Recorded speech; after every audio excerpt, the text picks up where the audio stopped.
దేవుని పరిశుద్ధ నామానికి స్తోత్రం కలుగునగాక. ఈ దినమున దేవుడు ఇస్తున్న లేఖన భాగము యెషయా గ్రంథము 46వ అధ్యాయం 4వ వచనము. ముదిమి వచ్చు వరకు నిన్నెత్తుకొని వాడను నేనే, తల వెంట్రుకలు నెరియ వరకు నేను ఎత్తుకొని వాడును నేనే. నేనే చేసి ఉన్నాను, చంక పెట్టుకొని వాడును నేనే, నిన్ను ఎత్తుకొనుచు రక్షించువాడును నేనే. హల్లెలూయా. ఈ వాక్యాన్ని వీక్షిస్తున్న ప్రియ దేవుని బిడ్డలారా, దేవుడు ఈరోజు నీతో మాట్లాడుతున్నాడు. ఒక తండ్రి వలె నిన్ను ఎత్తుకొని వాడను నేనే. నీవు గర్భమున పుట్టినది మొదలుకొని నిన్ను ఏ విధంగా అయితే దేవుడు ప్రేమిస్తున్నాడో ఆయన ప్రేమను ఇక్కడ వ్యక్తపరుస్తున్నాడు.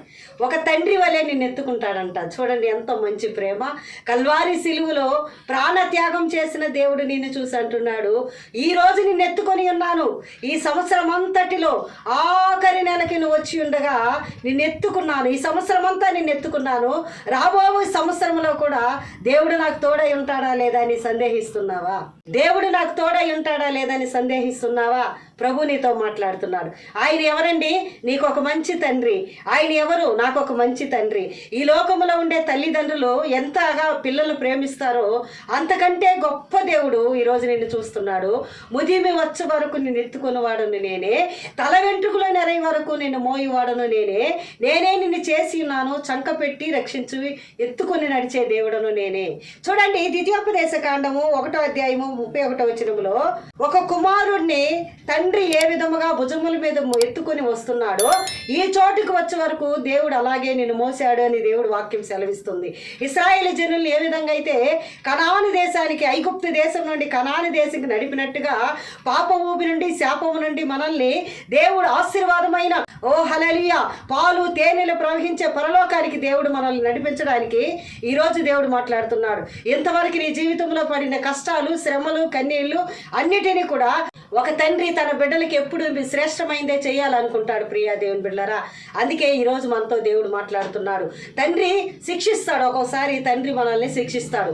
తండ్రి శిక్షించిన కుమారుడు జ్ఞానవంతుడగును అంటున్నాడు. నా కుమారుడా, తండ్రి చేయి శిక్షను నువ్వు అల్పముగా స్వల్పముగా అది ఒక బాధగా అనుకోవద్దు.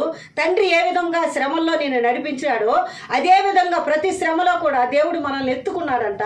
చూడండి ప్రియ దేవుని బిడ్డలారా, ఎక్కడైనా చాలా ఎక్కువగా జనం ఉండే స్థలంలో బిడ్డల్ని ఏ విధంగా చేయి పట్టుకొని తండ్రి ఎప్పుడు నడిపియుడు, తన భుజాల మీద ఎత్తుకుంటాడు. ఎందుకంటే ఎవరైనా తొక్కేస్తారేమో, ఎవరైనా బిడ్డకి హాని చేస్తారేమో, ఎక్కడైనా బిడ్డ తప్పిపోతుందని. నేను చిన్నప్పుడు ఉండేటప్పుడు కూడా మా తండ్రి భుజాల మీద నన్ను ఎత్తుకునేవాడు. నేను ఆయన జుట్టు గట్టిగా పట్టుకొని ఎక్కడికైనా వెళ్ళేదాన్ని. ఆ తండ్రి ప్రేమ. నేనైతే తండ్రిని కోల్పోయాను. ఈరోజు ఈ వాక్యాన్ని చూస్తున్న ప్రియ దేవుని బిడ్డలారా, ఒకవేళ తండ్రి నీకు లేడా, ఒకవేళ ఉన్నా కూడా వృద్ధుడై ఉన్నాడా, లేకుంటే నీవే వృద్ధుడుగా ఉన్నావా, వృద్ధురాలుగా ఉన్నావా, ఒక తండ్రి వల్లే నిన్ను మోస్తాడంట. ఈ సంవత్సరం అంతా మోసిన దేవుడు రాబో కాలంలో నీ ప్రాణం ఉన్నంత వరకు, నా ప్రాణం ఉన్నంత వరకు, ముదిమి వచ్చే వరకు, తల వెంట్రుకలు నెరవే వరకు నిన్ను మోస్తాడు. నీ ప్రతి అవసరాలు సంధిస్తాడు. కష్టములో శ్రమల్లో తోడై ఉంటాడు. నీ బాగోగులని విచారిస్తాడు. తండ్రి తన బిడ్డలకి ఏ విధంగా అయితే హల్లెలూయా పుట్టినది మొదలుకొని వాళ్ళకి డ్రెస్ అయితేనేమి, వాళ్ళ యొక్క చదువులు అయితేనేమి, వాళ్ళ ఉద్యోగం అయితేనేమి, వాళ్ళ వివాహం అయితేనేమి, ఒక తండ్రి తన బిడ్డలకి ఏ విధంగా సమకూరుస్తున్నాడో మన దేవుడు కూడా మన జీవితంలో అనేక విషయాలు సమకూర్చి మనమందరూ సంతోషంగా, సమాధానంగా, ఆనందంగా ఉండాలని ఆయన ఆశపడుతున్నాడు. నువ్వెందుకు కలవరపడుతున్నావు, బాధపడుతున్నావు? యేసయ్య ఈ రోజు నీతో మాట్లాడుతున్నాడు. తండ్రి తన కుమారుడిని ఎత్తుకునే రీతిగా ఇది మొదలుకొని నేను ఎత్తుకుంటా. నువ్వు ఏ విషయంలో బాధపడొద్దు. తండ్రి లేని వారికి తండ్రిని, అనాథులకు రక్షకుడని. ప్రియ దేవుని బిడ్డలారా, యోసేపు తండ్రి యాకోబు యోసేపుకి ప్రశస్తమైన వస్త్రాన్ని అతడు ప్రత్యేకంగా తయారు చేసి కుట్టి తన కుమారుడికి అలంకరించినట్టుగా చూస్తున్నాం.